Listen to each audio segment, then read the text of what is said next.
Okay, so sagutan natin tong problem sa book ni Goodno naman. Daming references tayo man, no? Merong Hibeler, may Paitel Salas, may kay Goodno, may kay Beer, ang dami. So, three steel cables jointly support a load of 12 kips. Okay, as shown in the figure.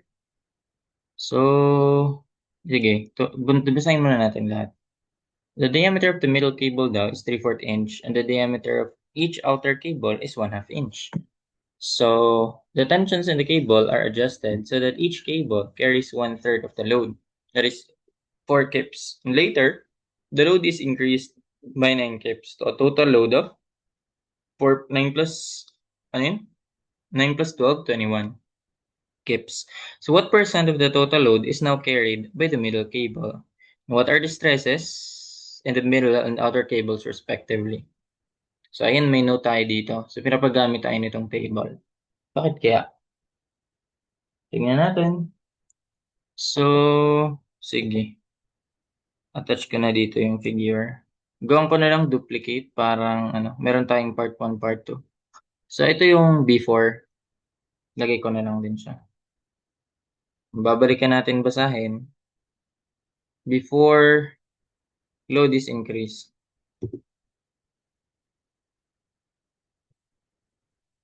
Bago madagdagan ng load, di ba? Dinagdagan kasi siya, di ba? So, paano nga ulit yun? Three steel cables jointly support a load of 12 kips. Sige. So, parang ito na lang consider natin. Okay lang naman, may pulley tayo dyan. So, ito yung may load na 4 kips. Itong weight na to. 4 kips. Ano yun? 12 kips pala. 12 kips. So, naka-English tayo. 12 K na lang. K na lang. 4 kips. Then yung weight niyan. Tapos, ang sabi, three steel cables jointly support a load of 12 kips. Ayan. So, the diameter of the middle cable is 3/4 inch and the diameter of outer cable is 1/2 inch. Sige. Lagyan natin yan.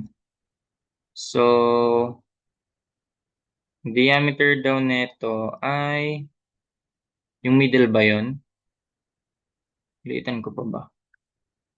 May diameter ng middle, diameter no outers. Ay, yarn. Ay, nangyari din.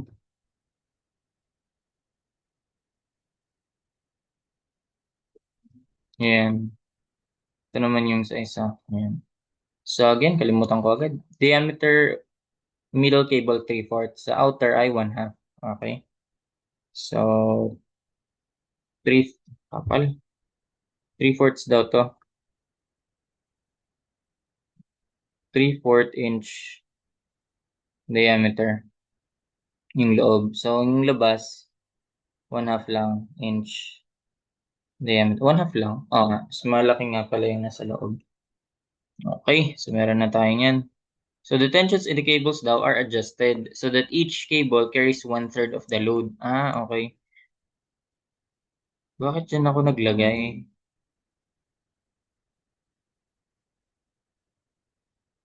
Adjust ko tuloy.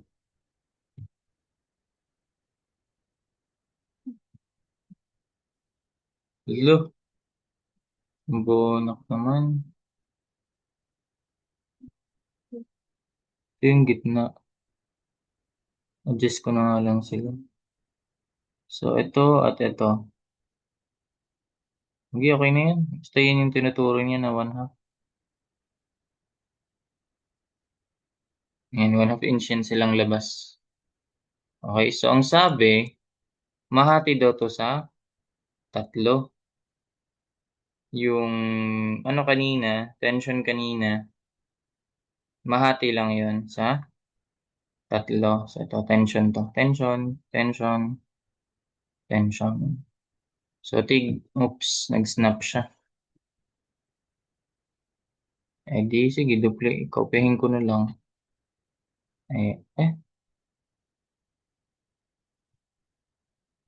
Yan.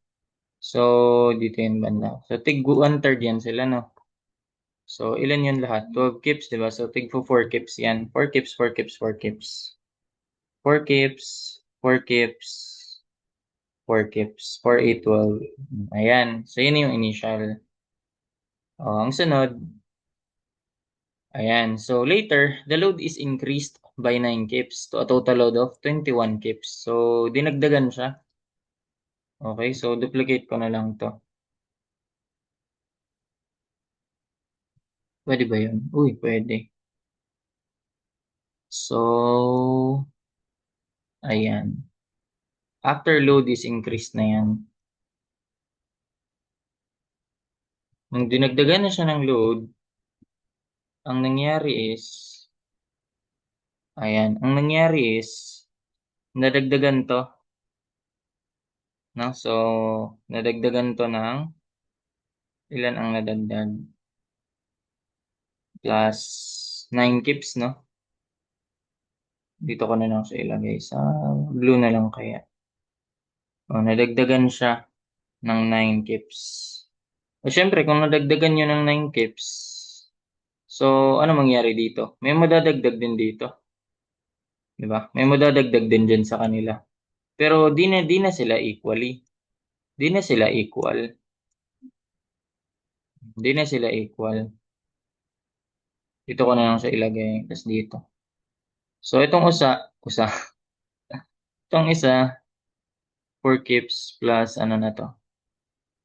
Oh, yung labas, pangalanan nating T sub O.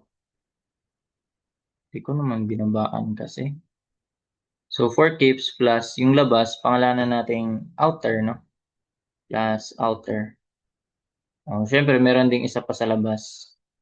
Tension outside din. Tension outer. Ito naman ay tension middle. So, ganun. So, ang gagawin natin to by summation of forces along y equals 0. Yan, pwede na natin gawin yan eh. Summation of forces along y equals 0 na tayo. So, meron kang 4 kips plus 4 kips plus 4 kips. Di ba ito yung 12? O 12 din yung pababa. So, magka-cancel lang pala yun. So, ibig sabihin nangyari dyan, 12 kips plus dalawang outer na T sub O, tapos yung middle tension. Yan, yun yung paangat, di ba? So may 4A12 ka, tapos dalawang TO, isang TM. Touch mobile. Sure. So ito, baba, 12 plus 9. So yun nga, magka-cancel nga lang yung 12 kips plus 9 kips. So parang kino-consider lang natin pala ay yung ano lang, itong, oops, hindi yan. Sige, wala akong arrow. Okay na yun. So, ito na lang ang natira. Dalawang outer tension. Tension ng outer cable plus yung middle cable is equal to 9 kips. Yan yung maghahati-hati. Yan yung pagkakahati nila. Okay, so ano mangyari dyan? Ano ba unang tanong? Ang unang tanong is, what percent of the total load, so isa sa mga sila, is now carried by the middle cable? So, ratio mo lang yun. Thus, what are the stresses in the middle and outer cables respectively? Okay, so let's do that. So, ito na yung gamit natin, the summation of forces. Now, wala na tayong ibang magamit, di ba? Na pang statics. Hindi naman ang pusa. Ano dirinig. So, gamit na tayo ng strema dito. Strength of materials by compatibility equation. Now, since pantay-pantayan sila, same din yan ang deformation. Di ba? Kung mag-elongate to, dito ko na lang ipakita sa other side.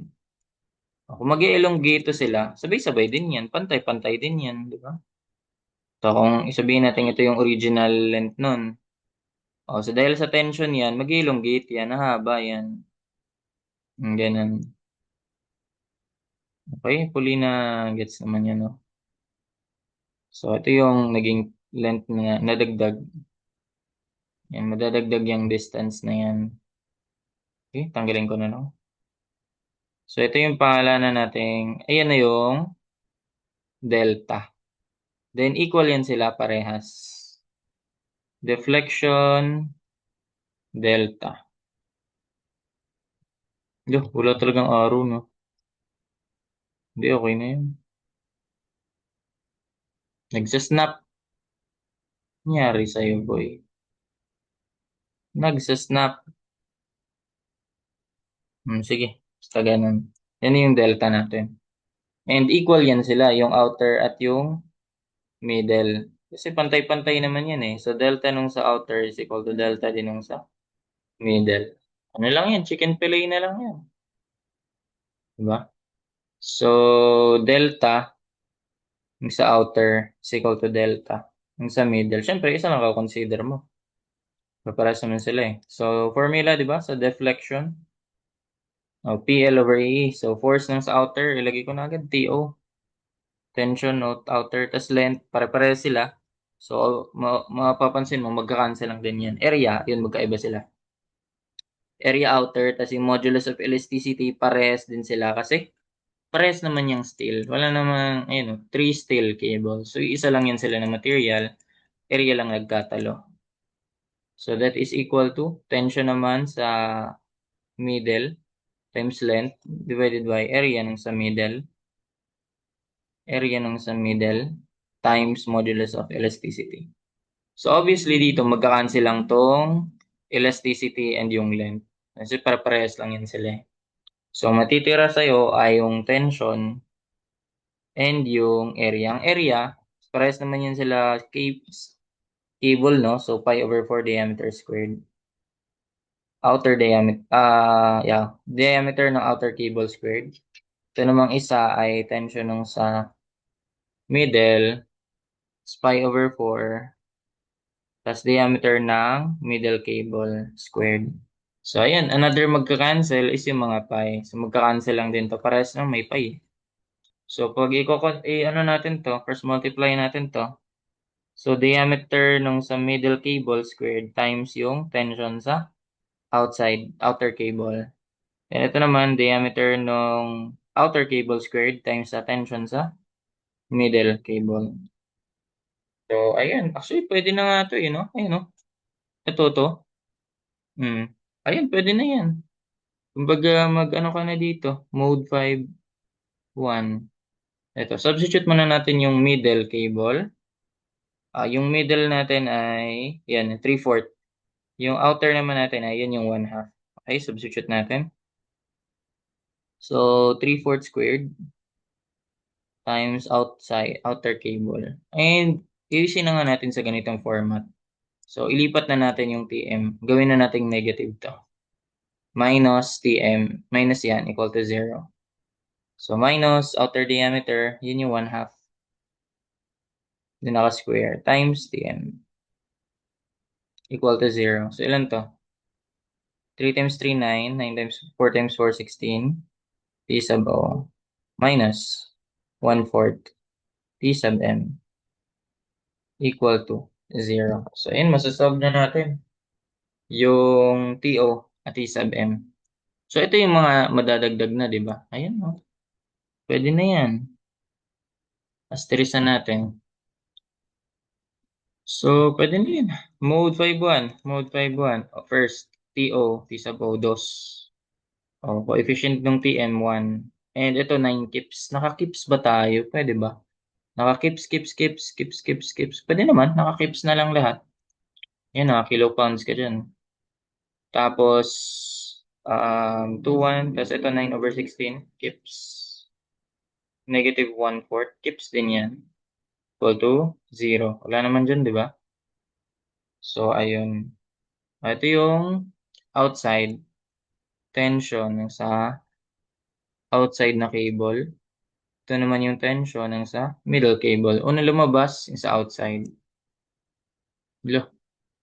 Outside ay 2.1176. Goods na ba yan? Sige. 2.1176 kips. Okay. Ang sumunod naman ay mas maganda sana kung ginawa ko na lang yung fraction. Sige, gamitin ko yung fraction mamaya. 4.7647. 4.7647 kips. Mag-fraction nga tayo para exact. Magamit natin mamaya. 3617. Okay, yung isa ay 80 something, 81/17. Parang na 3, 4, parang ano to 4 squared Ay, 4 squared, 6 squared Tapos ito ay 9 squared, no? Over 17. Ganun. So, pag kukunin mo yung, ayun yung ratio para makuha mo na yung hinahanap, percent, dito ko na lang. Percent of the total load now is carried by the middle cable. So, total load daw, percentage nun. So, that is what? Yung initial, meron tayong 4 kips. Meron tayong 4 kips. Idadagdag mo ngayon yung sa middle cable. Nakuha mo. Tapos, i-divide mo sa total. Ilan yung total? Yun yung ano, di ba? 21 kips. Times mo na lang yan sa 100. Meron ka ng value. 4 kips yun, di ba? Ngayon, nandito naman yun 4 kips plus yan. 4 kips plus TM. Sige, so meron naman tayo value. 4 kips plus yung TM ay 81/17. 81/17. Divide natin sa buo. 21 ba yun? Yan. 12 plus 9. 21, di ba? Okay. So, times natin sa 100. Tama ba yan? So, yun, 41.7%. O, same naman, di ba? 41.7%. So, yun yung answer natin. 41.7%. Okay, so sunod. What are the stresses in the middle and outer cables respectively? So, ito pala, dito yung critical, See table 2.1 for the properties of cables. So, hindi natin minamano-mano yung area nito. Nagbigay ng cable, diameter, pero hindi natin gagamitin yun. Compare natin Ano bang magiging area kapag ginamit mo yung pi/4? Tapos yung diameter squared. Okay, pi/4. Tapos, anahin natin yung, ano bang una dyan? Middle cable na 3/4. Compare mo yan. Pi/4 times diameter squared. 0.44. Ano yung sagot niyan pag dito lang? So, saan ba yun? Ka-inches. Ito. 3/4 ay 0.75, no? So, sige. 0.75 hanggang, ito, ultimate area. O, di ba? Ang laki ng difference. 0.268 lang gagamitin mo. 0.268 lang gagamitin mo. O, ito, 0.44. Laki ng difference. O, tapos kapag yung 1/2 naman, tinignan natin. Pero may footnote naman dito, to be used solely for solving problems in this book. Pwede mo naman gawin yan paano siya ni-require. Hindi naman binigay yung table, edi wag mo gamitin yan. Diyan ka sa mano-mano. O, pag 1/2 naman, that is what? 0.19, 0.196. 1/2 ay 0.5. O, medyo malapit ng konti. 0.119. Ayun yung gamit nila. Ayun. So, for this problem, ito yung gamitin natin. Para mapalabas natin yung answer. Okay, pakita ko rin naman yung saan. Yung sa program. Ginawan ko rin to ng program So, meron pa isa similar problem. Kaso, parang may mali dun. Okay, so sigma ng sa middle muna tayo. So, ito na yun, gagamitin mo. Di ba? So, sigma ng sa middle, syempre, madadagdag. Yung, ano na yung final niya. Yung kasama na yung nadagdag. So, 4 kips plus yan, divide mo sa area. Area middle. Ang middle natin, again, ay 3/4. So, yun yung 0.268. 0.268 yung sagot niyan. And yung sa outer naman, so 4 kips plus T sub O, tapos divide mo naman sa, ilan yun? 0.119 ba yun? 0.119 ang 0.5. 0.119. So, meron tayong answer dyan. So, that will be what? 4 plus, lagay ko nga lang sa x yan. 4 plus x, substitute na lang natin. Tapos area. Ayan. Ang x muna natin, Tn. Ano yung Tn? Yun ba yung 81? 81/17. Yung isa ay 36/17. Okay, noted. 81/17 para exact values, no? So, ang area nun ay 0.268, 0.268. Then, 32.7, yan. 32.7 kilopounds per square inch yan. Kasi dito naka-kips tayo eh. Kips per square inch, kilopounds per square inch. So, 32.7 kilopounds per square inch. Then, yung isa naman, 4 plus outside diameter. So, yun 36, di ba? 36/17. Ang area naman nun ay 0.119, 0.119. Ayan, 51.4 kilopounds per square inch. 51.4 kilopounds per square inch. So, ayan. Ayan siya. Okay, so ito, para din natin ulitin yan, yung process. Kinuha ko yun ng program eh. Ito ba yun? Ay, hindi. Just a bit.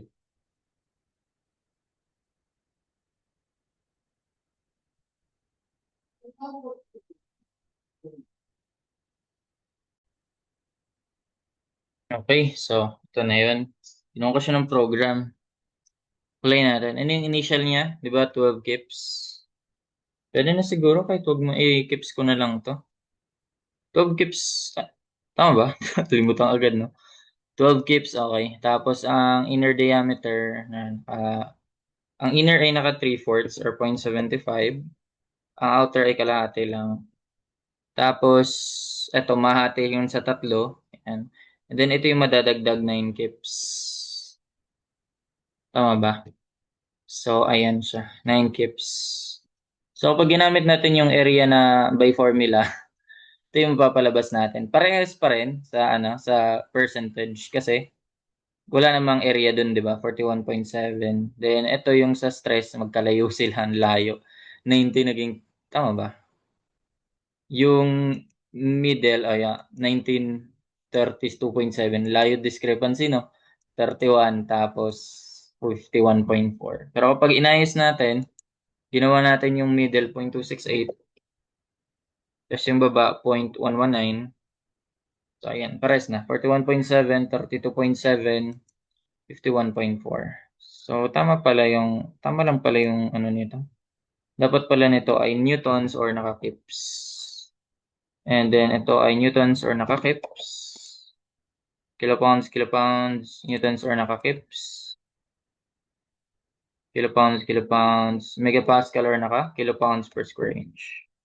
Oops. KSI. Ganyan siya. Meron pa tayong isang problem. Similar. Naka-English naman. Ito. So, syempre, substitute na lang natin yan. Di na natin ulitin yung process. Kaya try nyo na lang. Gusto nyo. But, ito, di natin papalabas. Tingnan natin. Baka nagkamali lang ako kanina. No? So, three steel cables jointly support a load of 60 kilonewtons. Ito, gagawin natin newtons talaga to. Okay? So, 60. Kasi newton per square millimeter, naka-megapascal eh. So, 60,000 talaga lalagay natin dyan. 60. 1, 2, 3. Okay, 60,000 newtons. The diameter of the middle cable is 20 and the diameter of each outer cable is 12. Okay, so 20 and 12 daw. 20 and 12. Okay? And then, the tensions in the cable are adjusted so that each, ayun nga, 1/3 pa rin. So, nag-20 na to. And then, so later, the load is increased by 40. Dinagdagan ng 40 para maging 100 na. So, dadagdagan natin 40,000 newtons. Okay, so, dapat pala binalik ko muna yung formula sa area. Lagay ko nga yan dito. 0.25 times pi over 4. Ay, times pi na lang pala. Times diameter squared mamaya. Okay, so, saan na tayo? So, 40 kips. So, yan pa rin yung tanatanong. Percent of the total load. Ito, medyo may discrepancy dito eh. Same program naman, pero parang ibang value kasi yung nagamit. Pero tingnan natin. Okay, so ang area natin, try muna natin kapag ano tayo, tingnan to, may formula. Kopyahin ko na lang to. So that is equal to 0.25 yan, pi times yung diameter nito. Diameter nung katapat niyan, middle, squared. Ay, times pala. Times diameter nito, din squared. Okay, so yung isa din, giyahin natin. Okay, tama yan. So, ayun, 43.2. Ano yung answer? 41.2. Typo lang kaya to? O, ito, 238, tas 383. Ang laki. Ayan, try nyo na lang. Ito yung napalabas eh. Check nyo na lang. Or kapag ginamit naman natin yung area yan, bale, no? Giyahin ko nga to. So, that is for, ano yun? For 20 and 12. O, ayan sa 20. Millimeter squared, 173. Compare mo yan sa nakuha kanina. Tapos yung 12 ay 76.7. Again, 173, 76.7. 173, yung mas malaki. Then 76.7 yung isa. Tama ba? Yung sa 20 yung 173. Then 76.7 lang. So, ayan. O, same ba? Lumapit ba? 43.2 pa rin sagot dito. Kahit pa paano lumapit sa ano. Kung alam mo na ng value na gamit dun. Di ba? So, 238 o 250. Kung alam mo na nagamit. Tapos 383. 369. So, ayun. Baka iba nagamit na values, no? Wala eh. Dami kong nakitang error din dyan sa book na yun eh. Yung kay Good, no?